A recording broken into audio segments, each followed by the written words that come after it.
stagiaire, candidat à la candidature au poste de législative à Djamé.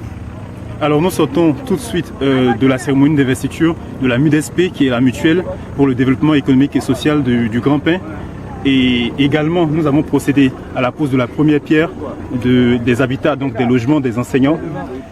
Quels sont vos sentiments au sortir de cette grande cérémonie? Heureux, très heureux d'ailleurs. Je me sens guéri déjà. Je suis tellement ému que vous me voyez par mes gestes. Ici, je me sens chez moi. Je suis gâté par la population, par les cadres, nos doyens, nos pères, au Grand-Pin. Effectivement, qu'avec ce gros des valeurs vraiment estimables, vous savez tous. Je suis un guerrier, je me sens chez moi.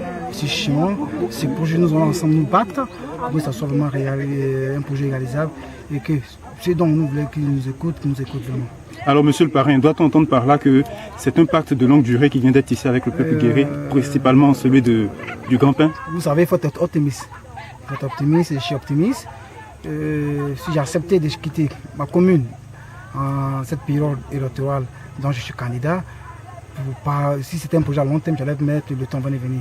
Si je suis venu maintenant, mettre mon propre projet à côté pour venir, c'est que je souhaite vraiment que ce soit un projet à côté. Alors certes, il a été question de parler développement, mais également à côté de la question du développement, il y a la cohésion qui a surgi et qui a fait surface pendant toute cette cérémonie-là. Alors qu'est-ce que ça vous fait de voir que, peu importe les bords politiques, tout le monde a mis la main à la pâte pour la réussite de cette cérémonie?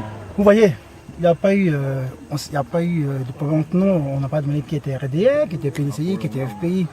Vous voyez, les gens s'en foutent de savoir que c'est un jeune du RGR. On m'adopte comme un enfant du Grand-Pin. Et ici, à Grand-Pin, tout ce que vous voyez est grand. Donc, ici, nous, on n'a pas de problème de religion, on n'a pas de problème d'ethnie, on n'a pas de problème de parti politique. On est tous libres d'aller où on veut. Nous avons un système européen. Nous, dans la génération qui a eu la chance d'être dehors, savions que la politique n'est pas la guerre.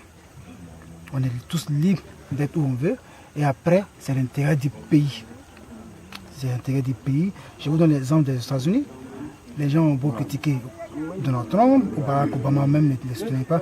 Mais quand il a été élu, il était une des premières personnes à les recevoir à la Maison-Blanche. Pour dire que c'est l'intérêt d'abord du pays. C'est nos enfants. Si on se braque, pour dire je suis RHGP, donc je ne me parle pas à LMP, ou je suis LMP, je ne viens pas aux cérémonies RHGP, c'est ici nos enfants qui vont souffrir. Parce que les enfants des autres vont dans les meilleures écoles. Donc il faut songer à l'avenir de nos enfants. Les politiques et les enfants sont vraiment à un niveau que nous savons tous. Donc c'est nous, le bas peuple, qui devons nous battre pour faire que ensemble on n'ait pas ces problèmes de conflits inutiles. Il y a une question? Oui, monsieur le parrain, il se trouve que vous avez parlé tout à l'heure de cohésion sociale. Vous êtes originaire du Nord, vous vous retrouvez actuellement à l'Ouest. Est-ce que c'est toujours l'intérêt du pays qui a primé ou alors c'est parce que c'est juste un ami qui vous a invité? L'intérêt du pays.